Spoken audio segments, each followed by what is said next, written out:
khairan ahsanul jaza untuk kesempatannya. Insya Allah pada kesempatan kali ini, sahabat Sapa Muslim dan teman belajar Islam dimanapun antum berada, kita akan sama-sama membahas tentang beasiswa Arab Saudi. Sebelumnya Anda buka dulu. Assalamualaikum warahmatullahi wabarakatuh. Alhamdulillah wassalatu wassalamu ala rasulillah amma ba'd. Oke, mungkin boleh di slide sebelumnya dulu, Ustaz. Oke. Ya, teman-teman sekalian, pejuang pendaftar beasiswa maupun ayah bunda yang sedang mencari info beasiswa untuk putra-putrinya. Perkenalkan, ini profil singkat Ana, nama Ana Muhammad Afif, asal Tegal, Jawa Tengah. Pendidikan saat ini sedang menempuh S1 di Usuluddin. Kemudian, alhamdulillah Ana ada pengalaman dalam dunia pendaftaran, itu 8 tahun menjadi pengamat dan juga praktisi langsung beasiswa Arab Saudi. Dan alhamdulillah dari 8 tahun ini Allah berikan anak kesempatan untuk bisa menempuh pendidikan saat ini di Najran University. Untuk riwayat pendidikan, SMP pernah di Ibnu Hajar Boarding School, SMA di Pondok Pesantren Imam Bukhari. Kemudian untuk setelah lulusnya pernah mampir juga di Pondok Tadribud Duat, pernah mampir di Mihji Sunnah Bogor.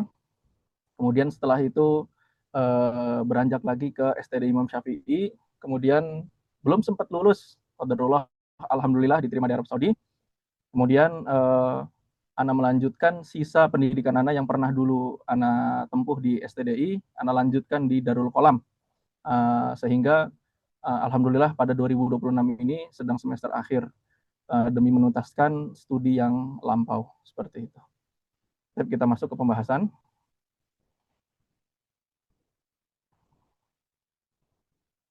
Ya, beasiswa Arab Saudi. Oke. Ya. Kalau kita berbicara tentang masalah beasiswa Arab Saudi, itu pasti ya, teman-teman sekalian, ayah bunda, pembahasannya tidak akan jauh-jauh daripada yang namanya itu studi in Saudi.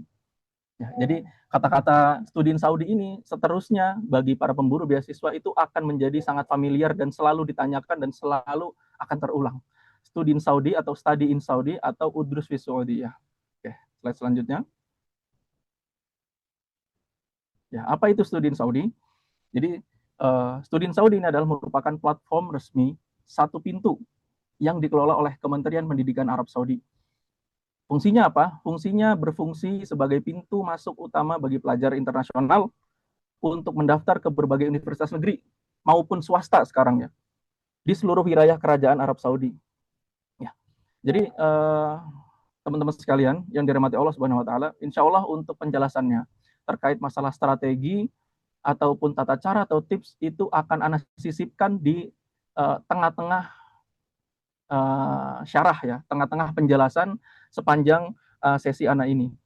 Dan tidak semuanya yang Ana sarankan atau Ana tipskan itu ada di namanya apa nih? Ada di PPT-nya, ada di PowerPoint.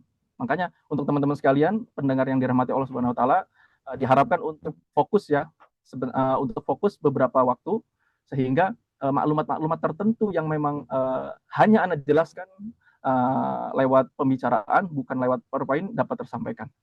Oke. Tadi kita sudah tahu nih, Studin Saudi itu adalah platform resmi. Jadi kalau ada orang mau daftar ke Saudi, itu pasti lewat Studi in Saudi. Ini untuk S1 ya, khusus untuk S1. Nah, adapun untuk S2 dan S3, untuk S2 dan S3 itu ada 2, 3, atau 4 kampus dia tidak melalui Studi in Saudi. Artinya banyak kampus tetap lewat Studi in Saudi. Contohnya UIM dan lain sebagainya itu masih lewat Studi in Saudi, akan tetapi mereka juga buka portal mandiri untuk S2-nya dan S3. Atau seperti KFUPM, King Fahd University Petroleum and Minerals, itu kampus bisa dikatakan kampus paling kaya di Arab Saudi karena memang langsung di bawah Aramco. Itu kampusnya tidak buka lewat Studi in Saudi, tapi lewat portal sendiri mereka punya. Nah, beberapa kampus itu mereka tidak Studi in Saudi. Jadi jangan pernah memilih kampus-kampus yang tidak buka pendaftaran di Studi in Saudi. Nah, kemudian Studi in Saudi ini memfasilitasi pendaftaran terpusat tanpa harus menghubungi kampus satu persatu di tahap awal. atau meng-apply atau mengisi pendaftaran satu persatu setiap kampus yang ingin didaftarkan. Seperti yang tadi Anda katakan, jadi ini satu pintu, kita cukup daftar mengisi satu formulir, itu kita ajukan ke beberapa kampus. Nah, seperti itu. Nah, kalau zaman dahulu dari yang anak 8 tahun yang lalu, itu kalau anak mau daftar, ya, kalau anak mau daftar, itu pasti harus anak cari tahu dulu website kampusnya apa sih. Udah website kampusnya tahu, anak cari tahu lagi cara ngisi formulirnya bagaimana, karena setiap kolom formulir kampus itu beda-beda cara ngisinya. Nah, itu dulu Masya Allah sekali, luar biasa sulitnya. Tapi alhamdulillah sekarang dengan banyak kemudahan sehingga dibuat portal studi in Saudi. Lanjut.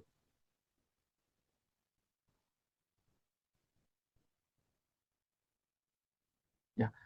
Mengapa beasiswa Arab Saudi itu masih menjadi primadona? Ini pertanyaan yang terkadang ya teman-teman sekalian, pendengaran rahmati Allah Subhanahu wa taala. Orang-orang tuh kadang kebingungan sama kita-kita nih. Kita-kita pemburu beasiswa Arab Saudi, emang kenapa sih harus ke Arab Saudi? Kenapa nggak ke Jepang?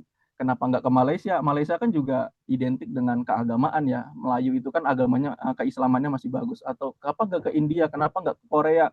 Kenapa nggak kemana-mana? Ke negara tertentu, ke Eropa, dan sebagainya. Kenapa kok di kalangan kita-kita ini ya, entah di kalangan pondok pesantren, sekolah Islam, atau bahkan bukan dari pondok pesantren, sekolah Islam, dari sekolah umum pun tetap punya visi, saya harus ke Arab Saudi. Nah, kita harus tahu kenapa alasannya. Oke, lanjut. Ya. Di antara alasan kenapa kok beasiswa Arab Saudi masih menjadi primadona, selalu dicari dan selalu ditunggu-tunggu kehadiran pembukaan pendaftarannya. Pasti heboh ya. Kalau Arab Saudi buka pendaftaran itu hebohnya luar biasa. Nggak seperti pendaftaran di negara-negara lain, misalkan beasiswa Australia, beasiswa Emirat, Mesir masih masih oke lah, masih masih ramai ya, masih heboh. Tapi Arab Saudi ini kayak lebih heboh lagi gitu. Benar-benar pergerakannya masif sekali. Kalau Arab Saudi sedang buka pendaftaran seperti ini, itu semua mata tertuju untuk Arab Saudi tiba-tiba. Nah, yang pertama alasannya adalah fasilitas full funded. Jadi yang namanya beasiswa Arab Saudi itu belum pernah ada yang namanya tidak full funded. Belum pernah. Walaupun pada tahun ini, teman-teman sekalian, pendengar yang dirahmati Allah Subhanahu wa taala, pada tahun ini itu mulai Arab Saudi itu membagi, ya, mulai membagi, ada kampus yang namanya full beasiswa, ada yang beasiswa parsial. Akan tetapi teman-teman sekalian, pendengar yang dirahmati Allah Subhanahu wa taala, walaupun sudah mulai dibedakan, ada yang parsial, ada yang full, akan tetapi jati dirinya tetap sama, yaitu mungkin 80 atau 90% sekalipun parsial itu tetap gratis. Artinya apa? Sekalipun dia parsial, ya, artinya sebagian di cover, sebagian tidak di cover, tapi secara keseluruhan 90% tetap di cover. Mencakup misalkan tiketnya tetap di cover, atau uang tunjangan bulanan tetap dapat, dan lain sebagainya. Paling nanti misalkan fasilitas kesehatan tidak dapat. Nah, jadi hanya poin-poin tertentu saja, poin-poin kecil saja yang sekarang itu sudah mulai dikurangi. Akan tetapi poin besarnya masih tetap sama, yaitu beasiswa hampir full atau bahkan masih full. Ya, full funded di sini menanggung seluruh biaya hidup dan pendidikan tanpa biaya tambahan. Memberikan penghargaan berupa tunjangan materi kepada mahasiswa berprestasi. Jadi beasiswa di sini ya, pendengar yang dirahmati Allah Subhanahu wa taala, itu bukan hanya tentang hal-hal pokok saja, bahkan ketika kami berprestasi, contoh misalkan kami mendapatkan nilai A ya, 90 ke atas selama 2 semester berturut-turut, maka itu nanti ada bonusan, teman-teman sekalian. Tiba-tiba di rekening kami itu ada uang masuk bonusan. Bonusan dari mana? Bonusan dari prestasi yang telah kami torehkan selama 2 semester berturut-turut di atas 90. Nah, ini salah satu contoh saja. Jadi full fundednya itu benar-benar full sekali, bahkan melebihi seperti bayangan orang-orang itu di cover seperti apa sih, ini luar biasa. Oke. Kemudian yang masih alasan menjadi primadona beasiswa Arab Saudi adalah hanya seleksi berkas, teman-teman. Ya. Jadi pendengar yang dirahmati Allah Subhanahu wa taala, beasiswa Arab Saudi ini mudahnya luar biasa. Kalau teman-teman sekalian berusaha mencari beasiswa di Mesir contoh, itu ada tesnya teman-teman. Ada tes tulisnya. Itu di Jakarta ada. Dulu Ana hampir ikut, atau misalkan di mana namanya bahasanya, di Australia atau di mana, atau di Malaysia, itu pasti ada tes. Tapi di Arab Saudi bisa-bisanya ya beasiswa yang sangat besar sekali seperti Arab Saudi ini itu hanya minta seleksi berkas saja. Kirim berkas, setelah itu nunggu. Tidak ada apa-apa. Kecuali di beberapa kampus seperti kampus Ana, Najar University, atau di kampus lain-lainnya, misalkan di Northern Border University, di NBU, atau di Majmu'ah University, atau di KFUPM, di King Fahd University, Petroleum and Minerals, itu mereka ada interview. Tapi ya, teman-teman sekalian, interviewnya pun itu bukan interview seperti tiba-tiba kita dites ujian akhir, contoh misalkan seperti ujian sekolah gitu. Enggak. Tapi interviewnya sebatas pengetahuan keislaman, pengetahuan kita tentang Arab Saudi, visi misi kita menjadi mahasiswa di Arab Saudi itu ngapain. Hanya sebatas itu saja. Jadi interview yang memang benar-benar bukan bentuknya tes, tapi hanya untuk bercerita. Jadi mudah sekali. Kemudian masih menjadi primadona dikarenakan untuk mahasiswa S1 tidak dituntut untuk lancar bahasa Arab. Coba bayangkan. Ada orang nggak bisa ngomong bahasa Arab, hanya modal upload berkas, terjemah berkas, bikin paspor, daftar, tiba-tiba keterima, nggak bisa bahasa Arab nih, tetap berangkat. Itu hanya di Arab Saudi. Kampus lain nggak ada, negara lain nggak ada. Seperti itu. Ini yang Anda ketahui ya, tidak ada. Karena Mesir itu mewajibkan harus bisa bahasa Arab. Karena ada tesnya itu tes Nahwu Sorof. Sedangkan Arab Saudi, kita yang dapat benefit banyak ini, nggak dituntut bisa bahasa Arab dulu, nggak. Yang penting udah keterima, oh kamu bisa bahasa Arab, berarti nanti langsung masuk jenjang S1. Oh kamu nggak bisa bahasa Arab, berarti kamu masuk kelas bahasa dulu. Hanya sebatas seperti itu. Kemudian selanjutnya kualitas akademik. Ya. Jadi di sisi benefit secara materi, tapi kualitas akademiknya pun ini nggak bisa diremehkan Arab Saudi. Bahkan untuk kualitas pendidik di Indonesia pun menurut Ana masih kalah jauh, karena di Arab Saudi ini dosen pengajar yang berkompeten di bidangnya itu menjadi pengajar S1 yang bisa dikatakan hampir semuanya itu pasti lulusan S3. Ngajar S1, tapi semuanya doktor. Ini terjadi di anak-anak dari sejak awal di Najar University ini, selama 5 semester ini. Itu belum pernah dapat dosen anak, kecuali dia pasti doktor atau bahkan profesor. Ada pernah satu dosen itu namanya dosen komputer. Anak jurusan Usuluddin, tapi ada pelajaran komputer juga di sini. Ada satu kali pelajaran komputer, itu dosennya bukan lulusan doktoral, tapi sedang, apa bahasanya dia, sedang menempuh pendidikan doktoral. Sedang menempuh pendidikan doktoral, tapi S2-nya itu di Amerika. Ini kalau bahasa ininya, bahasa pasarannya bukan kaleng-kaleng. S2-nya aja S2 Amerika, ngajar komputer. Seperti itu. Ini kualitas pendidiknya. Sedangkan di Indonesia, itu untuk ngajar S1, kalau misalkan disediakan pengajarnya dokter itu, mungkin ya pihak universitasnya itu juga nggak kuat untuk bayar dokter-dokternya itu. Karena pasti mahal bayaran dokternya. Dan sangat jarang ditemukan ngajar S1 itu, pengajarnya semuanya itu dokter, jarang. Paling S2 kebanyakan, dan lain sebagainya. Oke. Kemudian juga banyak universitas di Arab Saudi yang masuk ranking top dunia di bidang-bidang tertentu. Jadi bukan secara umum, misalkan ini ranking universitas peringkat 100, enggak, tapi misalkan kayak FUPM itu peringkat 4 di Timur Tengah untuk perminyakan, peringkat 15 di dunia perminyakannya, dan sebagainya, seperti itu. Kemudian masih jadi primadona juga. Selanjutnya, destinasi religi. Ini yang menjadikan salah satu alasan juga, mau orang keagamaan atau orang umum, itu tetap kemimpian gimana caranya bisa belajar di Arab Saudi. Ada destinasi religinya, ya. Bagaimana bisa destinasi religi ini? Yaitu kesempatan emas untuk sering mengunjungi 2 kota suci Mekah bagi mahasiswa Muslim, ya, terutama bagi mahasiswa Muslim. Karena kalau misalkan bukan yang non Muslim, otomatis nggak bakal bisa masuk Mekah. Nah, bertebaran majelis ilmu di berbagai penjuru Arab Saudi. Ini destinasi religi yang tidak bisa dibantahkan oleh siapapun.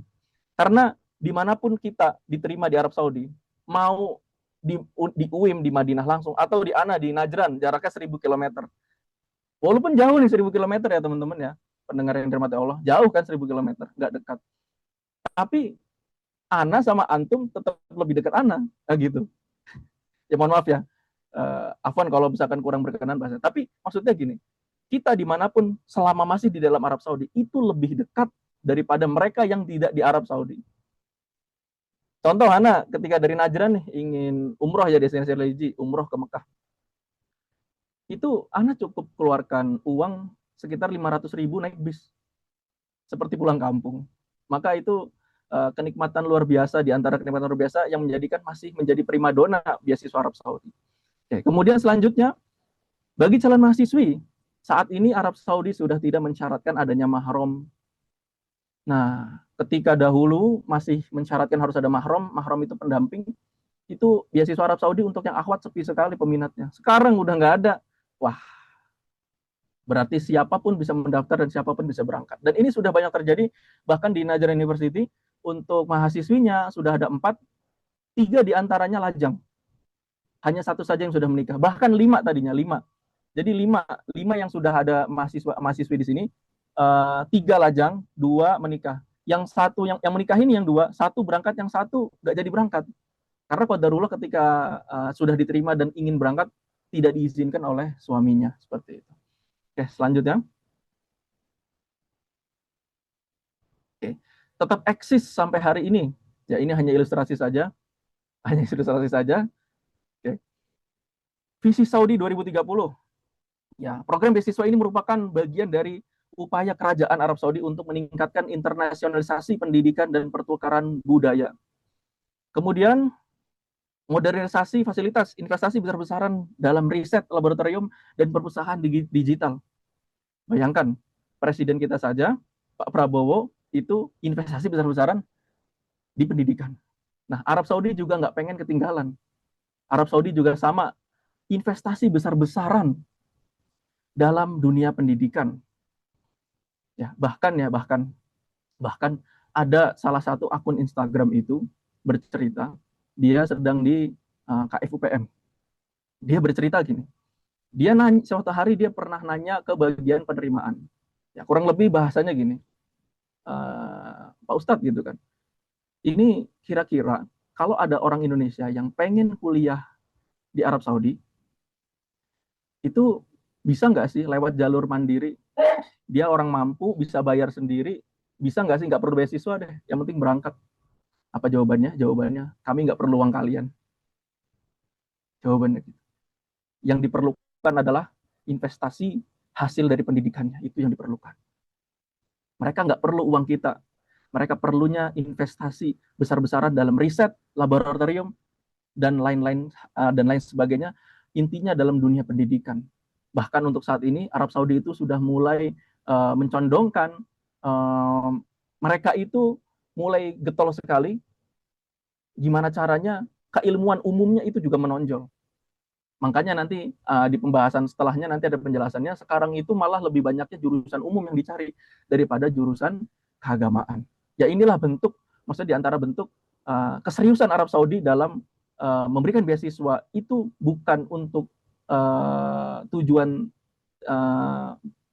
yang receh ya, tapi tujuan mereka adalah membentuk generasi yang baik akan keilmuan, bahkan mereka nggak butuh uang kita, seperti itu. Kemudian untuk jaringan global, mencetak alumni, ya ini dia, memang seperti ini, mencetak alumni yang tersebar di seluruh dunia, memperkuat hubungan diplomatik dan sosial, ya ini pasti adalah hubungan diplomatiknya.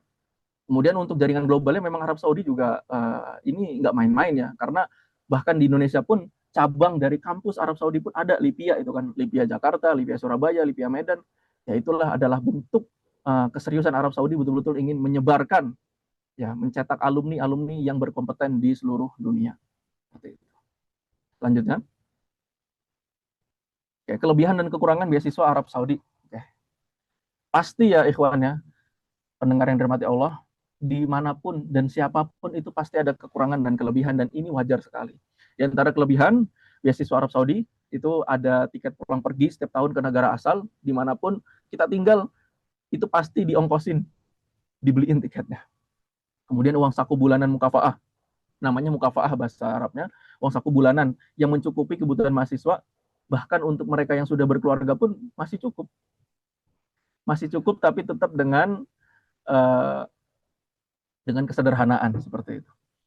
Kemudian tunjangan kedatangan badal kudum bagi mahasiswa baru. Jadi mahasiswa-mahasiswa baru yang memang sudah diberangkatkan dan baru nyampe sini itu nanti mereka akan dapat uang pesangon lah, pesangon untuk bukan pesangon ya bahasanya.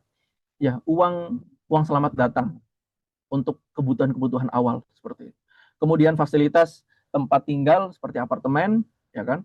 Asuransi kesehatan lengkap juga untuk apartemen ini ya masing-masing kampus punya kelebihan masing-masing. Misalkan pihak kampus menyediakan dapur lengkap, ada yang nggak menyediakan dapur, wajib beli dan lain sebagainya itu dikembalikan ke kebijakan kampus masing-masing. Selanjutnya ada kesempatan umroh haji gratis. Ya, emang umroh bayar Ustadz gitu kan? Bayar karena seperti yang Anda katakan, ketika Anda ingin ke Mekah, Anda harus bayar ongkos.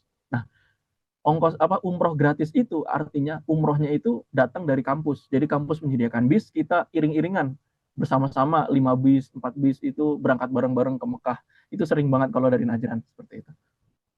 Untuk haji gratis juga alhamdulillah di banyak kampus apalagi di Najran yang memang mahasiswanya banyak tapi tidak banyak banget seperti di UIM ya. Itu bisa dikatakan siapapun yang lulus dari Najran itu insya Allah 99% pasti dia sudah haji. Hajinya bagaimana Ustadz gitu? Hajinya dihajikan kampus. Jadi tiba-tiba nama kita dipanggil seperti yang sekarang ini alhamdulillah dari Indonesia banyak banget yang haji, mungkin belasan.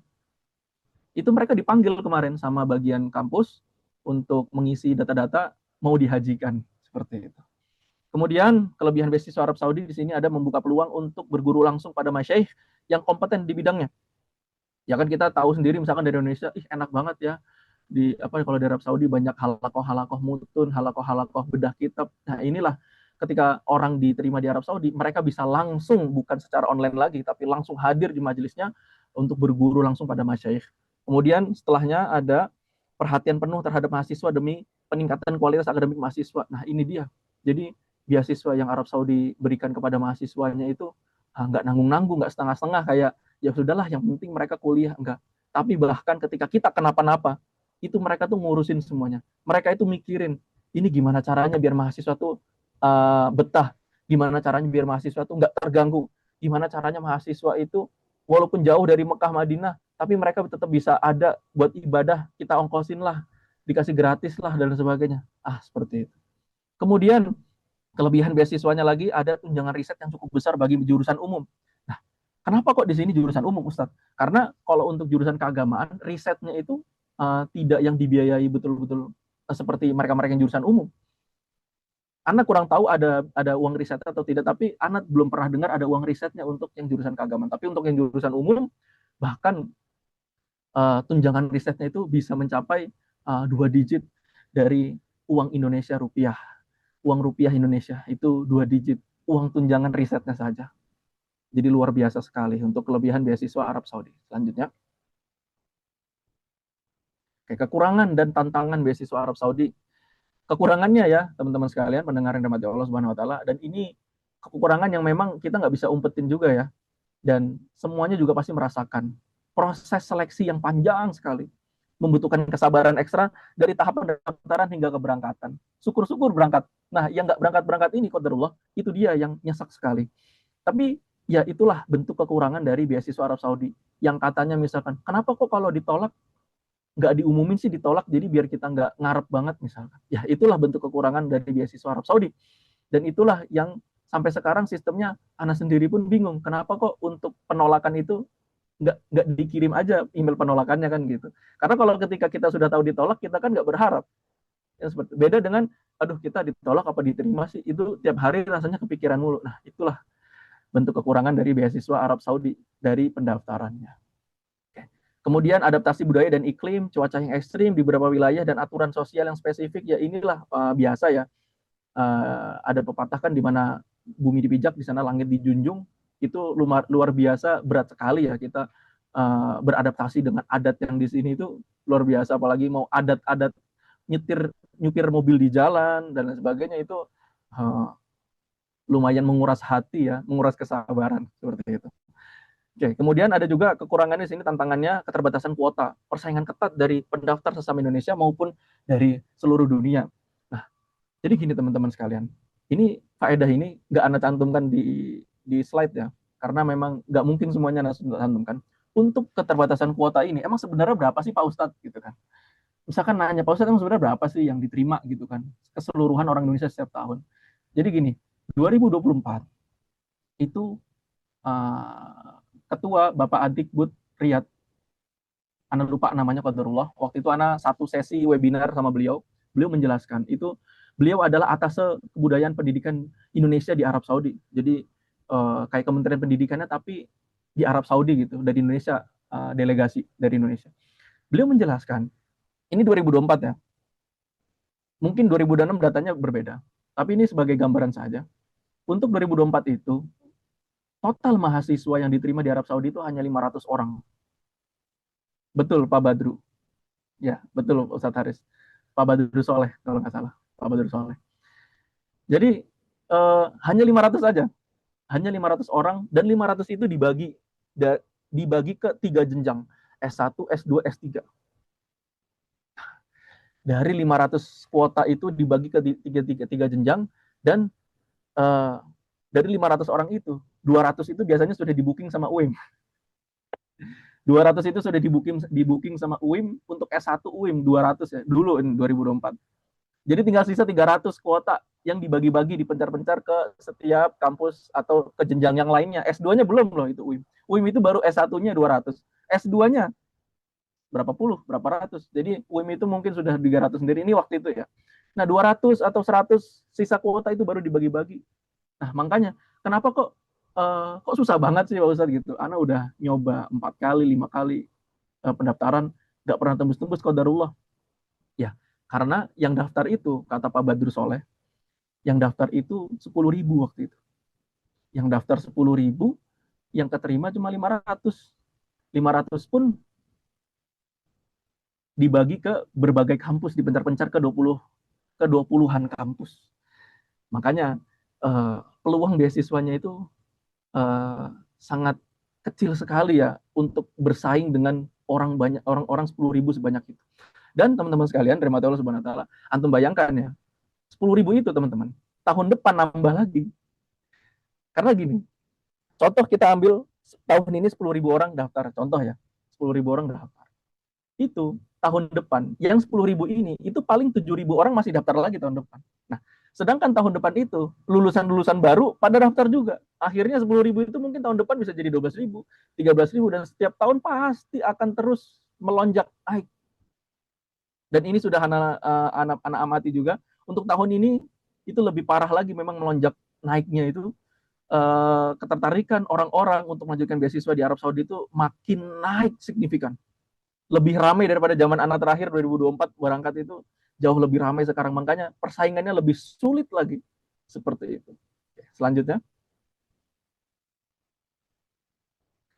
oke, langkah meraih mimpi ya, langkah untuk meraih beasiswa di Arab Saudi. Jadi ada langkah-langkahnya ya teman-teman sekalian. Tapi memang langkah-langkah di sini ataupun strateginya itu mungkin bersifatnya umum, tapi ada beberapa strategi yang memang ini nih strategi yang diremehkan seperti itu, dan jarang orang ngebahas strategi-strateginya.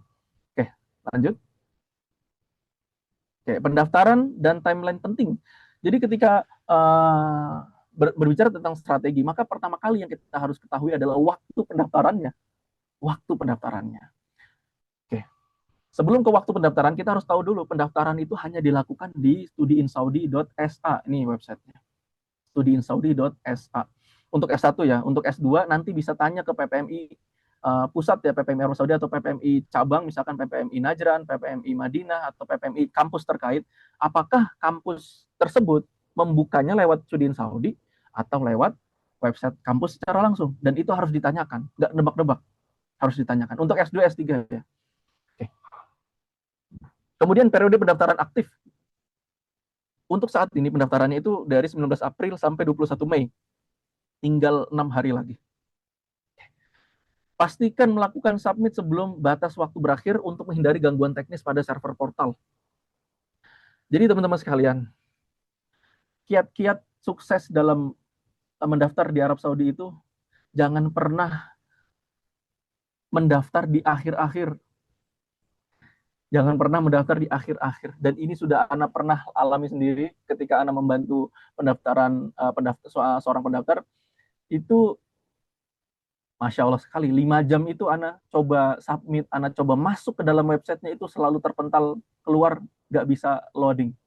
Saking bermasalahnya server di akhir-akhir pendaftaran. Nah, solusinya bagaimana? Solusinya adalah poin selanjutnya, mendaftar pada awal-awal pembukaan pendaftaran merupakan hal yang sangat disarankan. Akan tetapi ada banyak gangguan. Ada gangguan juga, jadi di awal dan di akhir itu gangguannya banyak. Kalau di awal itu gangguannya karena baru buka, mungkin pihak admin itu, oh ternyata ada salah, diperbaiki. Oh ini kurang bagus, diperbaiki. Nah, makanya ada gangguan. Tapi gangguan di awal-awal itu tidak separah seperti gangguan di akhir-akhir pendaftaran. Pegang ngomongan Ana, ini udah mulai akhir-akhir pendaftaran. Ini tanggal 14. Nanti tanggal 19, 20, atau bahkan di 21-nya. Itu pasti di grup-grup curhatan beasiswa, itu pasti pada ngeluh, kenapa kok nggak bisa dibuka? Nah, itulah hal yang harus dihindari oleh para pendaftar. Jadi lebih awal lebih baik, tapi awal-awal itu juga dibarengi dengan tutorial ya, dengan tutorial sehingga pendaftar sekalian, pendengar yang dirahmati Allah Subhanahu wa taala, ini tidak asal-asalan dalam mengisi formulir yang ada. Karena takutnya gini, kalau misalkan asal-asalan, asal apa bahasanya, asal nulis ya, asal ngisi, itu malah nggak sesuai dan akhirnya sama aja boh. Seperti itu. Nanti malah langsung ketolak. Oke, selanjutnya. Oke, memperhatikan kelengkapan berkas. Oke, jadi sini memperhatikan kelengkapan berkas. Di sini dokumennya bisa dibagi, tapi pembagian ini sebenarnya ini pembagian dari Ana ya. Ini pembagian dari Ana berdasarkan website saat ini. Dokumen wajib itu ada SKCK, paspor, ijazah, transkrip nilai. Nah, di sini banyak banget teman-teman pendaftar itu yang bertanya, Ustadz, kalau daftar tapi nggak ada paspornya, boleh nggak sih? Bukan masalah boleh nggak boleh gitu. Tapi paspor ini adalah syarat utama yang paling utama. Utama dari yang paling utama. Malah kalau karena anak katakan paspor itu adalah kunci untuk membuka antum bisa daftar. Kalau nggak ada paspor, antum nggak punya kunci untuk mendaftar. Jadi nggak bisa daftar, nggak ada kuncinya. Nah, paspor ini makanya jauh-jauh, apalagi kita tahu semua pendaftaran paspor itu 1 bulan bisa antri. Bulan depan baru jadi paspornya itu. Jauh-jauh hari lah harus dibuat paspor. Untuk SKCK alhamdulillah sekarang gampang. Via online tinggal cari di YouTube tutorial cara buat SKCK Mabes. Semuanya online, bahkan ada PDF-nya. Bahkan SKCK Mabes itu tidak perlu diambil di Mabes lagi, tapi bisa langsung diambil di Polres atau Polsek terdekat dari rumah pendengar sekalian. Mungkin ini ada yang baru tahu, makanya pemateri coba informasikan. Nah, ada ijazah, ada transkrip nilai, ini udah pasti wajib. Nah, timbul pertanyaan lagi kalau ngomongin masalah ijazah. Oh, Ustadz, kalau misalkan pakai SKL, surat keterangan lulus gimana? Karena alasannya ijazah Hana belum keluar. Jawabannya gini, Jawabannya adalah yang diminta itu adalah ijazah. Ya, yang diminta itu adalah ijazah, bukan surat keterangan lulus. Tapi ada bahasanya gini. Daripada kita nggak ngapa-ngapain, mendingan kita usahakan apa yang bisa diusahakan. Nah, orang-orang yang mau demikian, maka itu dipersilahkan. Daripada nggak ngapa-ngapain, mending kita mengusahakan yang bisa diusahakan, kita maksimalkan. Nah, ketika orang tersebut, pendaftar tersebut itu sudah mengusahakan tetap pakai SKL dulu. Nah, syukur-syukur, pendengar sekalian, ini penting sekali. Syukur-syukur ternyata sistemnya seperti tahun kemarin. Oh, Ustadz, emang tahun kemarin kenapa sih gitu? Emang tahun kemarin kenapa? Kok pakai SKL bisa nggak apa-apa gitu? Karena tahun kemarin teman-teman itu ketika pendaftar sudah udah mengisi formulir, ngupload dokumen, terus selesai nih. Ini contoh misalkan 21 Mei ya selesai. Tanggal 22-nya dan seterusnya itu, bahkan sampai bulan Agustus, itu masih bisa diganti dokumen-dokumennya masih bisa diganti, masih bisa dirubah. Artinya apa teman-teman? Artinya kalau sistemnya masih seperti kayak tahun kemarin, ini termasuk tips ya. Ini termasuk tips rahasia. Kalau sistemnya seperti tahun kemarin, maka silahkan teman-teman sekalian, pendaftar sekalian itu daftar sekarang walaupun masih pakai SKL.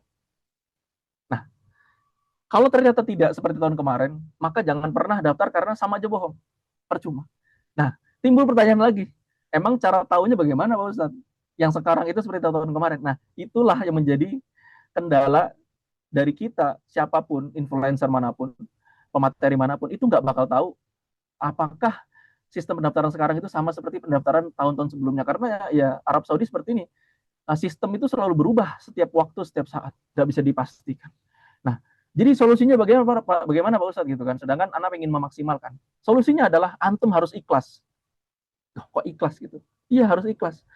Ikhlas bukan dalam hal ibadah, tapi antum harus ikhlas mencurahkan uang antum untuk mengusahakan sesuatu yang itu belum pasti. Karena ditakutkan teman-teman sekalian, ketika sudah mengusahakan SKL ternyata nggak bisa diganti lagi, antum malah kecewa. Antum kecewa dan nggak ikhlas, antum malah kepikiran, malah jadi doror ya, malah jadi penyakit nantinya. Nah, tapi ketika antum memang sudah ikhlas, nggak apa-apa Pak Ustadz. Ana ridho, walaupun nanti anak upload SKL ini ternyata nggak bisa diganti setelah ijazah turun, ana ridho dah nggak apa-apa, qadarullah mau gimana lagi. Nah, kalau antum demikian, silakan antum daftar sekarang. Tapi kalau antum, aduh, mikir-mikir, aduh uang anak pas-pasan, kalau anak ngupload sekarang tapi sia-sia, gimana ya? Mending nggak usah. Mending nggak usah sampai kecuali ijazah antum betul-betul turun. Rilis betul-betul tercetak seperti itu. Oke, kemudian ada dokumen non wajib di sini. Akan tetapi pemateri tetap menyarankan walaupun non wajib gitu bahasanya kayak disertakan boleh, nggak disertakan boleh, tapi yang lebih bagus adalah disertakan. Mengapa demikian? Kok dokumen nggak wajib tapi harus disertakan? Ya, sekarang kita gini, antum bayangkan contoh dari 10.000 pendaftar. Masa dari 10.000 pendaftar itu nggak mungkin dokumen yang lain-lain itu orang nggak ada yang nggak ada yang nggak lengkap. Pasti ada yang lengkap dan pasti banyak yang lengkap. Nah, secara nalar saja, kalau kita lihat dokumen saya kurang satu nih, walaupun yang satu itu bukan dokumen wajib, dokumen dia eh, yang nggak wajibnya full, itu kan lebih menarik punya dia dong berarti. Nah, di situ bisa dikatakan takutnya antum itu nanti tereliminasi. Karena kenapa? Kalau antum dibandingkan berkas antum sama berkas teman antum atau berkas yang lain-lainnya, yang antum ini berkas wajibnya oke, tapi yang berkas sunnahnya ini nggak ada ya, nggak menarik. Malah teman antum, malah orang lain yang memang dokumen non wajibnya ini lebih lengkap dan lebih banyak, itu malah yang lebih menarik sehingga diperiksa atau bahkan syukur-syukur diterima. Apa saja dokumen non wajibnya? Itu ada surat sehat. Nah, surat sehat ini teman-teman, ini pembahasan khusus. Sekarang itu diminta untuk ada penyakit menular. Nah, sebenarnya penyakit menular ini dari dulu juga udah diminta, cuman nggak tahu kenapa sekarang itu kayak lebih digembor-gemborkan harus ada penyakit menular. Nah, kemarin ada yang bertanya ke anak, Ustaz, berarti penyakit terbebas dari penyakit menular ini harus MCU ya, MCU full gitu. Anak katakan tidak. Jangan pernah antum MCU full untuk surat sehat hanya untuk pendaftaran. Jangan pernah. Karena itu tidak pernah diminta. Tapi cukup diakalin seperti ini. Ini bisa diakalin. Surat sehatnya antum bisa minta dari puskesmas atau dari klinik yang terdekat dari rumah pendengar. Nanti minta sama dokter, tolong dong ditulis juga dan terbebas dari penyakit menular. Kan penyakit menular di sini kan umum sekali gitu. Misalkan dari penyakit, mohon maaf, misalkan ada kudis, ada panu, atau ada apa. Itu kan penyakit menular. Nah, kita tinggal bilang aja maksudnya, saya kan nggak ada penyakit menular kayak penyakit kulit, saya nggak ada dan sebagainya. Nah, itu bisa disiasati seperti itu. Sehingga ada keterangannya di surat sehat itu terbebas dari penyakit menular. Nah, kemudian misalkan, Pak Ustadz, tapi nggak bisa gitu kan. Ana udah ngelobi dokternya nggak mau lagi nulis. Ya sudah, qadarullah. Maka tidak apa-apa pakai yang tidak ada penyakit menularnya. Oke, jadi jangan salah paham ya. Kalau bisa diusahakan ada tulisan tidak ada penyakit menular, maka diusahakan. Kalau tidak bisa, maka tidak mengapa. Oke. Kemudian ada CV. CV di sini ya secara umum yang penting bahasa Arab sih. Kalau misalkan antum mau ke jurusan umum, maka pakai bahasa Inggris, itu lebih disarankan. Kayak untuk tazkiyah rekomendasi. Nah, di sini ada pembahasan yang cukup penting. Tazkiyah rekomendasi ini jangan antum kira rekomendasi atau tazkiyah ini tuh seperti juru kunci diterimanya antum. Artinya gini, kalau di Indonesia itu sangat ma'ruf, sangat paham kita. Ketika misalkan seseorang daftar di sebuah institusi, sebuah sekolah, atau daftar kerja deh gitu misalkan. Tapi dia bawa rekomendasi ini dari orang penting, misalkan dari ketua Muhammadiyah, ketua NU, ketua Kemenak, itu kan orang-orang penting itu. Atau misalkan dari bupati, dari wali kota, itu orang penting. Ketika bawa surat itu kayak, wah ini jadi kunci penentu banget. Yang antum itu tadinya nggak menarik jadi menarik. Wah ternyata ini dapat dari wali kota nih. Wah terima aja deh. Itu di Indonesia berlaku, tapi di Arab Saudi yang demikian tidak berlaku selamanya. Maksudnya gimana kok tidak berlaku selamanya? Jadi mau kita misalkan dapat rekomendasi dari wali kota, dari gubernur, itu tidak menjadi juru kunci bahwasannya dokumen kita tuh bakal lebih berat. Tapi justru ini makanya ini penting sekali. Ini termasuk tips strategi. Yang menjadi timbangan berat itu malah bukan rekomendasi, akan tetapi dari dokumen-dokumen antum. Dokumen-dokumen antum. Ya, dokumen-dokumen pendukung, misalkan hafalan Quran, hafalan hadis, hafalan matan, terus pernah ngikutin daurah kitab, daurah masyaikh. Nah, justru yang hal-hal ini nih, yang pendukung-pendukung ini, itu yang lebih ditimbang berat ketimbang dari rekomendasi. Karena gini, teman-teman sekalian, kenapa kok Ana tegas sekali dalam masalah rekomendasi ini? Orang-orang itu saking salah pahamnya, saking salah kaprahnya, sehingga mereka itu menghalalkan segala cara, atau bahkan bayar sana-sini demi mendapatkan satu tanda tangan dari orang penting. Yang padahal Ana kasih tahu nih, tanda tangan tersebut tidak yang menjadikan betul-betul pertimbangan berat dia bakal diterima. Kenapa kok Anda bisa berbicara demikian? Karena fakta lapangannya sudah banyak sekali. Di antaranya fakta lapangan yang Anda rasakan sendiri. Anda ketika daftar dan alhamdulillah diterima ini, Anda nggak punya tanda tangan dari orang penting. Artinya Anda cuma dapat tanda tangan dari MUI Karanganyar, kemudian dari Mudir Ana, dari Kiai Ana, Mudir Ana, Ustadz Ahmad Faiz. Hanya itu saja. Anda nggak punya tanda tangan gubernur. Mana ada? Abi Ana nggak kenal siapa-siapa kan gitu. Nggak bisa dapat tanda tangan gubernur, tanda tangan siapa nggak punya. Nah, tapi alhamdulillah Ana tetap berangkat. Sedangkan ada teman Ana, dia punya rekomendasi dari wali kota, dari bupati, dari wah macam-macam lah. Banyak. Ana waktu itu minder. Wah, ini hebat banget nih dapat rekomendasi banyak. Gimana caranya gitu? Ana tanya gitu, ternyata dia bilang bapaknya dia ternyata kenal orang-orang dalam dan lain sebagainya. Akhirnya bisa dapat tanda tangan penting itu kan. Tapi kalau Darullah sampai detik ini nggak keterima. Nggak keterima sampai detik ini. Seperti itu. Jadi ini Qadarullah. Di antara dokumen pendukung, ya kelengkapan berkas dokumen pendukung sini ada cognitive test. Cognitive test ini digunakan untuk S2 ya teman-teman, bukan S1. Jadi S2 ini dan S3 itu diminta cognitive test seperti GMAT, GRI, atau misalkan ada tes-tes standar Amerika gitu ada. Ana lupa namanya. Kemudian ada TOEFL, ya bahasa Arab, TOEFL bahasa Inggris, TOEFL, ini bahasa Cina. Ini bisa dokumen-dokumen pendukung ini disertakan aja. Karena gini, ada hal kalau menurut Ana agak umur ya. Jadi tiba-tiba kemarin bagian kampus itu minta ke mahasiswa, ada yang bisa bahasa Korea nggak gitu. Ini random banget teman-teman, tiba-tiba minta bahasa Korea. Ternyata kampus itu butuh ada translator bahasa Korea karena ada kontraktor atau misalkan kontraktor ya bener ada arsitek gitu kan, arsitek dia bisanya bahasa Korea doang, jadi dia butuh ya. Jadi hal-hal yang demikian itu cukup menarik gitu kan, sertakan saja gitu, punya kualitas bahasa apapun bisa disertakan ya. Terus juga dokumen pendukung juga nih yang belum Anda sertakan, qadarullah anak kelupaan ya tadi, sertifikat hafalan, tasmi, setoran dan lain sebagainya, pokoknya sertakan saja. Kalau misalkan mau halakoh nabawi online juga ada sekarang seperti itu. Dokumen khusus pertimbangan kampus tertentu atau jurusan tertentu. Nah, ini poin terakhir teman-teman. Jadi sekarang itu modelannya. Antum-antum yang sedang daftar ini, itu harus cek dulu. Kira-kira kampus yang antum tuju itu ada minta dokumen penting nggak sih? Dokumen tertentu yang mereka tuh secara khusus minta. Tiba-tiba gini teman-teman. Tiba-tiba ada kampus yang tadinya akta kelahiran tuh nggak diminta, terus diminta akta kelahiran. Tahu dari mana Pak Ustadz diminta atau tidak? Tahu dari pemilihan kampus. Jadi nggak bisa Ana jabarkan di sini karena terlalu banyak kampusnya. Jadi antum cari sendiri-sendiri masing-masing. Ketika memilih kampus dilihat listnya. Oh ada, oh ternyata harus nyertakan TOEFL, nyertakan akte kelahiran dan itu hanya bisa dilihat secara langsung, nggak bisa tebak-tebakan atau misalkan bisa ditanyakan ke PPMI terkait. Lanjutnya. Memperhatikan kualitas berkas ini penting sekali teman-teman sekalian.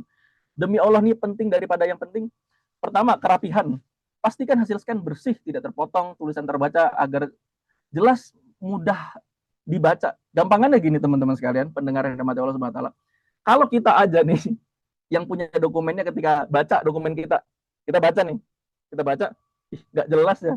Nah, antum bayangkan, kita aja yang punya dokumen aja nggak bisa baca, apalagi mereka penyeleksi, yang nyeleksi ribuan orang itu udah males. Kita jadikan posisi diri kita deh sebagai penyeleksi. Kita menyeleksi berkas, tiba-tiba berkas yang kita seleksi, burem, nggak rapi. Ini contohnya nggak rapi nih. Scan-nya, fotonya ada tangannya misalkan, nggak rapi. Terus secara scan-nya nggak niat tuh, misalkan dokumennya kejauhan, ada kanan kirinya ada barang apa. Nah, kualitas scan atau foto yang seperti ini sangat tidak disarankan. Karena kenapa? Yang Ana lakukan dan teman-teman pejuang beasiswa lakukan, yang bareng anak berangkat atau siapapun berangkat, itu pasti kebanyakan mereka selalu memperhatikan kualitas dokumennya pasti jernih, terang. Fotonya kelihatan jelas, filenya kelihatan jelas, nggak burem, bisa dibaca. Mau di zoom, mau di zoom in, zoom out, mau dijauhin, mau dijauhin, mau dideketin, pasti bisa kelihatan. Nah, tipsnya bagaimana bisa biar dokumennya bisa seperti itu? Saran dari kami, itu pertama, pakai printer scan pribadi. Jadi kan sekarang printer itu udah ada yang sama fotokopian ya. Itu antum bisa scan di situ. Kemudian ke tukang, kalau nggak punya scan, nggak punya printer, ke tukang fotokopi, bilang, Pak, saya mau scan dokumen. Nanti di scan sama dia dan hasilnya jernih pasti. Nah, terakhir misalkan tukang fotokopi nggak bisa ditemukan juga di dekat rumah antum, misalkan jauh, harus 1 jam misalkan dari rumah. Nah, terakhir minimal pakai aplikasi, jangan foto langsung gitu. Nama aplikasinya ada Cam Scanner. Antum bisa download di Android, pakai Cam Scanner. Itu udah paling minimal banget. Biar agar hasil fotonya tidak seperti di gambar-gambar yang ini, contoh tidak disarankan. Seperti itu. Oke. Kemudian selanjutnya kualitas berkas. Pastikan berkas wajib maupun non-wajib disertakan semua aja. Selama masih memungkinkan diusahakan, sertakan aja. Sertakan. Terlebih berkas khusus yang diminta oleh pihak kampus secara langsung. Oke, selanjutnya. Oke, tips memilih kampus ya di sini sesuai jurusan, sesuaikan jurusan. Karena nggak semua kampus ya teman-teman sekalian, tidak semua kampus itu menyediakan jurusan keagamaan.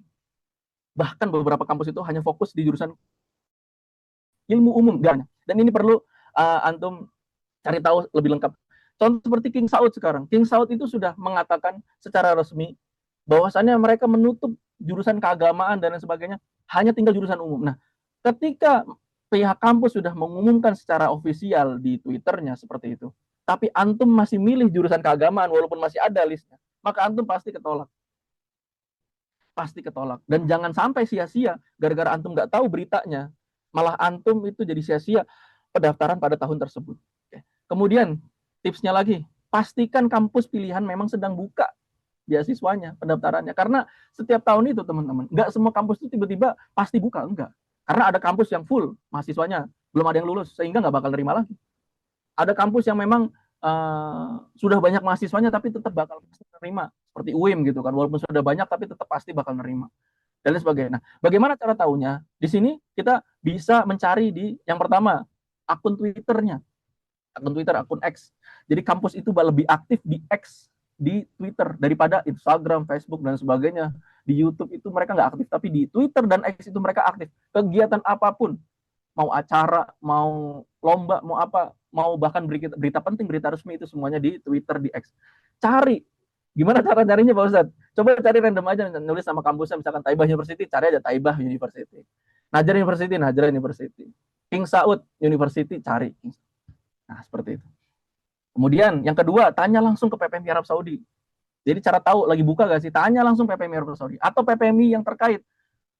Misalkan Imam Muhammad bin Saud IMSIU pusatnya Libya itu kan di Riyadh, berarti tanya PPMI Riyadh.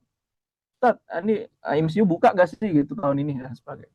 Atau misalkan tanya langsung ke mahasiswa yang menempuh di kampus tersebut, misalkan mau nanya Najran University, tanya aja langsung.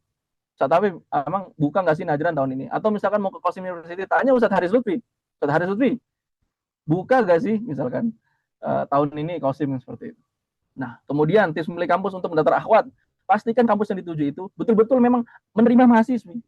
Karena seperti yang tadi, jadi terkadang tersedia jurusannya, tersedia untuk mahasiswi, tapi ternyata di lapangan mahasiswi itu nggak ada di sana. Loh, kok bisa begitu Pak Ustadz? Ya itu.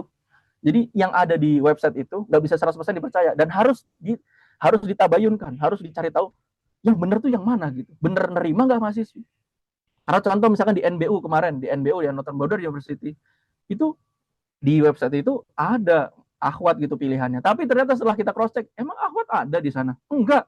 Kita udah nanya kok ke bagian penerimaan. Kalau bahkan penerimaannya ngomong gini ke yang teman Anda ini, kalau kita terima akhwat, akhwatnya mau ditaruh di mana? Seperti itu. Walaupun tersedia di websitenya.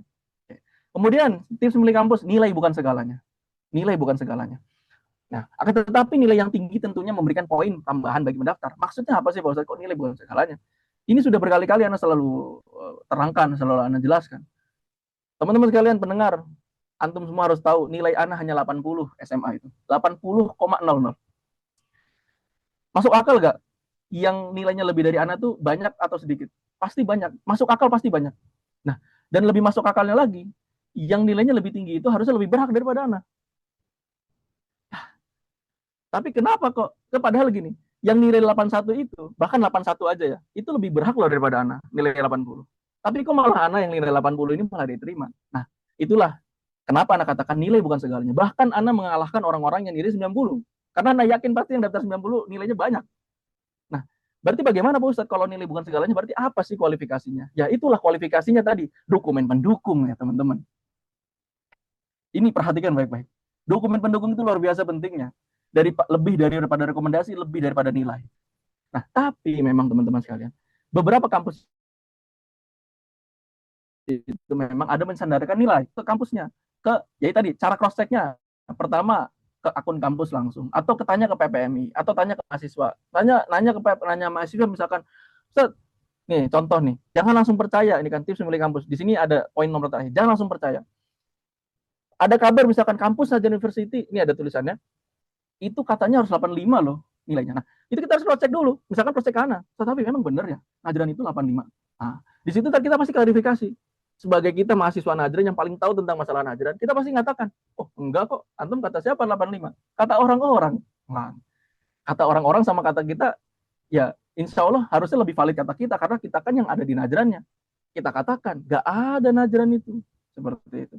Najran itu tidak ada standar nilai. Nah, inilah makanya jangan langsung percaya kabar apapun teman-teman sekalian. Kabar yang tersebar di kalangan pendaftar itu tolong banget di cross check dulu. Harus di cross check. Agar kenapa? Agar kita tidak salah persepsi. Karena ketika kita salah persepsi, jangan daftar Najran, katanya Najran 85, nilaiku 80. Nanti sama aja bohong lah kalau misalkan daftar sana. Nah, kalau kita kata misalkan nggak cross check lagi, ya udah kita nggak daftar Najran. Berarti kesempatan kita bisa kuliah di Najran yang memang potensinya besar misalkan. Itu berarti hilang. Tapi ketika kita tahu, oh ternyata Najran yang katanya 85 itu hoax, ternyata hoax. Itu orang nggak bertanggung jawab itu yang ngomong. Nah, berarti nilai 80 pun kita daftar aja deh Najran. Barangkali rezeki Anda di sana. Karena di Najran itu potensi sekali diterima sebelumnya. Tapi untuk saat ini, Najran tidak membuka ya teman-teman. Ini pengumuman ofisial dari Anda langsung. Ini Najran tidak buka pendaftaran penerimaan mahasiswa baru. Oke, selanjutnya. Tahapan proses dari pendaftaran ke pengumuman ya. Ini dicepat saja. Ya, pertama di sini ada mendaftar langsung via Studin Saudi. Kemudian setelah beberapa waktu akan ada penolakan ataupun makbul mabda'i. Makbul mabda'i itu artinya pengkandidatan. Kemudian ada juga yang dia tuh nggak ditolak tapi nggak diterima juga. Gitu kan. Ada yang nggak diterima nggak ditolak juga. Ini yang anak katakan. Kenapa sih kok sistem di Arab Saudi itu kalau nggak diterima ya bilang aja dong ditolak gitu. Jadi biar kita nggak ngarep-ngarep banget. Tapi ya itulah kekurangannya. Tidak ditolak, tidak makbul, mabda'i. Tandanya apa Pak Ustadz kalau nggak di apa-apain gitu? Tandanya ngulang lagi tahun depan. Ngulang daftar. Kemudian selanjutnya, setelah itu semua, ada makbul mabda'i. Nah, makbul mabda'i ini udah kayak antum calon kandidat kuat nih. Nah, gitu loh. Antum calon kandidat kuat. Mendapatkan email yang isinya statement bahwasanya menjadi kandidat. Resmi jadi kandidat. Kandidat doang. Jangan kepedean dulu gitu. Kandidat doang. Karena banyak orang yang memang dia itu udah kepedean jadi kandidat, tapi qadarullah setelah makbul mabda'i malah ternyata kepleset, qadarullah malah ketolak. Dan ini banyak juga. Nah, persentasenya berapa? Persentasenya nih, selanjutnya makbul nihai setelah berselang waktu yang tidak ditentukan. Artinya kita nggak ada yang tahu kapan. Makanya tidak ditentukan. Nanti ada contohnya proses dari Ana sendiri. Maka 80% pendaftar yang tadinya makbul mabda'i itu bakal jadi makbul nihai. 80%. Yaitu seperti yang Anda katakan, 20% orang itu, ntar 20% atau 10% pendaftar itu dari yang makbul mabda'i itu ntar bakal ketolak, entah dengan alasan apapun. Oke. Terakhir setelah dia dapat makbul nihai, barulah dapat lawa isyar qabul, penerimaan, artinya dapat letter of acceptance, lembar penerimaan resmi, seperti itu, surat penerimaan resmi. Ya, itulah ketika seseorang udah dapat, ini makbul nihai juga masih deg-degan sebenarnya, karena belum dapat surat keputusannya, SK-nya belum turun.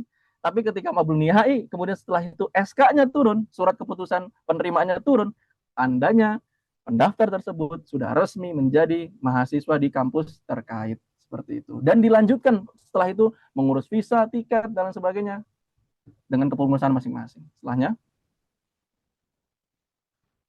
oke, tahapan proses keberangkatan pemateri. Ya, pemateri itu Ana di sini. Arab Saudi. Nih jadi buat apa ya, buat teman-teman itu kadang emang gimana sih Pak Ustadz gitu, sebenarnya orang-orang tuh yang cerita tuh dikit loh, yang cerita prosesnya gimana sih, ini Anda ceritakan deh. Jadi ini Anda ceritakan dari pendaftaran yang Anda diterima ya, karena kalau ngomong berbicara tentang dari awal Anda pendaftar itu dari 2018, terlalu panjang ceritanya. Nah dari 2018 itu terlalu panjang. Nah dari 2022, di tahun 2022 Desember itu, waktu itu qadarullah mertua Ana itu tiba-tiba bilang ke istri Ana, itu barangkali si Apip itu mau daftar Saudi iseng lagi gitu, masih mau nggak? Ini ada dapat, mamanya dapat berita sistem pendaftaran baru studi Saudi. Oh apa itu, kata Ana gitu kan. Ana tadinya udah sakit hati dan sebagainya, tiba-tiba semangat lagi, udah deh terakhir deh gitu. Terakhir terakhir yang paling terakhir gitu kan. Ana cobalah gitu ya, terakhir yang paling terakhir karena udah di STDI itu kan. Akhirnya Ana coba 29 Desember itu mengajukan, tiba-tiba setelah 7 harian, setelah 1 pekan, Ana dapat email untuk interview. Muqabalah Syakhsiyah itu interview. Jadi di Najran itu ada interviewnya, teman-teman. Jadi teman-teman yang belum bisa bahasa Arab jangan milih Najran, nanti besok-besok ya. Kalau tahun ini jangan milih, karena memang tahun ini nggak buka. Nah, 8 Januari itu Ana interview, ditanya-tanya, ya suruh cerita dan sebagainya.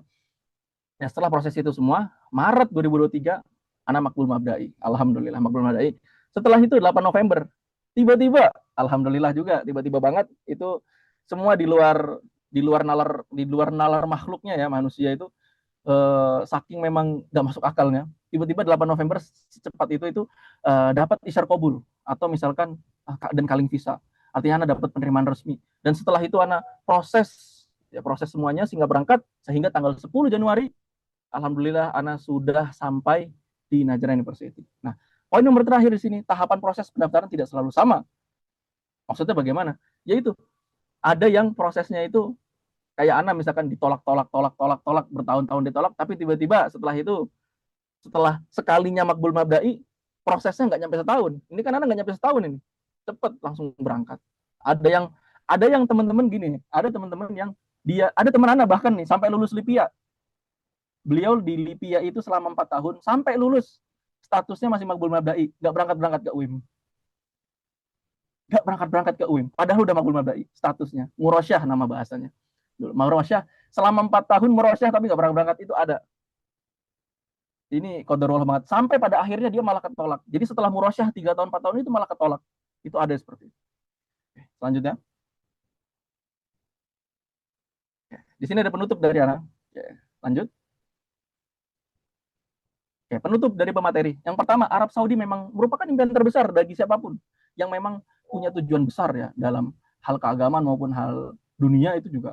Arab Saudi menjadi tujuan besar, tapi jangan jadikan Arab Saudi itu segalanya. Artinya, kalau nggak Arab Saudi udah nggak usah ngapa-ngapain. Jangan seperti itu. Nomor 2, lanjutkan aktivitas, lanjutkan pendidikan, lanjutkan pekerjaan seperti biasanya. Jadi di penyakit pendaftar yang ada itu adalah ketika sudah daftar Saudi itu galau. Mereka kira, pendaftar kira itu setelah daftar Saudi besoknya itu diumumkan atau 1 bulan diumumin. Enggak, padahal menggantung memang. Nah, kalau kita keadaan digantung dan memang tetap kita mau dalam keadaan digantung, artinya kita tidak beraktivitas, itu selamanya kita bahkan stuck. Kita bakal stuck, berhenti, nggak ngapa-ngapain. Kuliahnya nggak dapet. Harusnya kan ketika misalkan yang baru lulus nih, lulus SMA, langsung kuliah aja. Kan bisa. Tapi kalau misalkan dia menggantung seperti itu saja, nggak punya tujuan lain, itu dia malah nanti 4 tahun 5 tahun nggak ngapa-ngapain, kuliah nggak dapat, kerja nggak dapat, pengalaman nggak dapat, seperti itu. Nah, yang anak ini kan alhamdulillah waktu itu ya orang tua anak alhamdulillah waktu itu sangat effort sekali ya. Alhamdulillah waktu itu sangat punya mimpi besar sekali waktu itu sampai anak diumrohkan 2018. Diumrohkan 2018 untuk mukabalah UIM aja. Untuk tes langsung di UIM lah 2018 waktu itu. Itu sampai diumrohkan waktu itu alhamdulillah. Ya, walaupun sampai se-effort itu tapi alhamdulillah anak maupun orang tua anak itu nggak setak kayak malah orang tua anak kayak kamu mau lanjutin pendidikan di mana gitu, akhirnya lanjut di Mejusuna, setelah itu di STDI, ya udah berangkat semuanya, akhirnya pengalaman dapat, ilmu dapat, dan ilmu yang anak dapat di STDI itu alhamdulillah ngebantu anak untuk di Arab Saudi ini, seperti itu. Jadi yang tadinya misalkan ketika di STDI anak kesulitan gitu kan dan sebagainya, namanya jenjang kuliah kan, ketika udah dari STD dapat sulit-sulitnya, dapat pelajaran banyaknya. Alhamdulillah ketika misalkan sampai Arab Saudi sini, alhamdulillah kita bisa konsisten nilai di atas 90, di atas 95 dan sebagainya. Itulah manfaatnya balik ke kita lagi ketika kita melakukan hal-hal positif, lanjut kuliah, lanjut berkarya, lanjut kerja dan lain sebagainya. Oke. Kemudian yang nomor 3, penutup dari materi ada tempat yang baik. Tidak menjadikan orang yang ada di dalamnya juga baik. Nah, ini yang banyak orang salah persepsi. Dikira orang-orang yang memang sudah berangkat ke Madinah, sudah ke Arab Saudi, keterima di Mekah, Umul Qura, itu mereka itu menjadi orang suci, tidak juga. Sebagaimana di zaman Nabi. Di zaman Nabi, orang-orang itu ngelihat Nabi, tapi tetap ada yang orang munafik. Maka itu juga berlaku zaman sekarang. Sekalipun mereka sudah di tanah suci, di Mekah, di Madinah, atau di sekitarnya, itu tidak menjadikan mereka suci sekali. Maka tidak ada yang perlu diirikan. Artinya tidak ada yang perlu diirikan, tidak ada yang perlu disedihkan ketika kita tidak bisa melanjutkan ke Arab Saudi karena belum diterima. Karena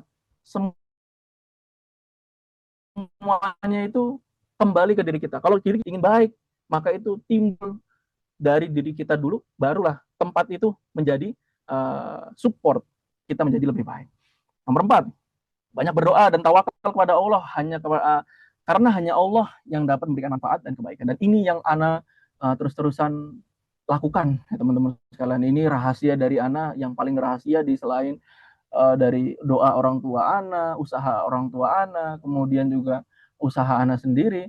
Nah, di situ ada doa yang terus-terusan Ana manfaatkan. Ana selalu manfaatkan ketika Ana dizolimi. Ana waktu itu sempat pernah masuk fase sedang dizolimi ya teman-teman ya, dalam dunia bisnis itu dizolimi, dapat kesusahan dan sebagainya. Dari situlah Ana langsung ingat, ya Allah, saya punya pendaftaran, tolong dimakbulkan ya Allah, tolong diterima ya Allah. Saya dizolimi seperti ini ya Allah, saya minta tolong di. Jadi ketika misalkan Anda dizolimi, Anda dalam kesusahan, itu Anda udah nggak ingat doain keburukan untuk orang lain, tapi Anda doakan untuk diri Anda, ya Allah semoga diterima, ya Allah semoga diterima dan sebagainya. Alhamdulillah, ternyata doanya sampai langit dan Anda diijabah sampai Anda berangkat, alhamdulillah. Nomor 5, penutup dari pemateri, bisa jadi tidak diterima antum di Arab Saudi itu ada hikmah yang besar yang sudah menunggu. Dan antum akan mengetahuinya setelah lewat beberapa waktu. Makanya, dari teman-teman sekalian, seperti tadi dikatakan, nggak perlu ada yang antum galaukan. Galau misalkan karena antum pengen langsung sama masyaikh. Ya memang kita nggak mungkiri, mulazamah langsung sama masyaikh itu bagus, ketemu sama ulama-ulama itu bagus, tapi hikmah terbesar antum gak diterima itu Allah doang yang tahu, dan antum juga akan tahu kemudian hari kenapa antum kok gak boleh berangkat ke Arab Saudi. Bisa jadi karena ternyata orang tua antum sakit, ternyata antum ada kebutuhan apa tertentu yang ternyata lebih baik antum gak berangkat daripada berangkat. Kalau antum berangkat nanti masalahnya lebih besar. Kalau antum berangkat itu malah antum bakal celaka karena hal-hal tertentu. Nah, itu semua Allah yang tahu. Jadi lapangkan hati kita teman-teman sekalian ketika mendaftar Arab Saudi. Kita tahu Arab Saudi itu beasiswanya luar biasa. Kita tahu Arab Saudi itu punya keutamaan di Mekah Madinah. Kita tahu di Arab Saudi itu kalau mau berangkat itu nggak perlu mikirin apa-apa, udah ibaratnya ya teman-teman, kalau udah keterima di Arab Saudi itu antum tinggal bawa koper aja isi baju, nyampe sini hidup teman-teman sekalian. Nggak bakal antum tuh tiba-tiba terkapar di jalan, nggak ada uang tuh nggak mungkin insya Allah. Karena nyampe sini antum langsung disakuin sama kampus. Seperti itu. Nah, tapi dibalik itu semua, ketika antum tidak dapat meraih itu pasti ada hikmah yang lebih besar. Dan disitulah keikhlasan harus ada besar, harus ada banyak di hati kita, sehingga kita tetap menjadi orang yang bermanfaat ke depannya. Seperti itu.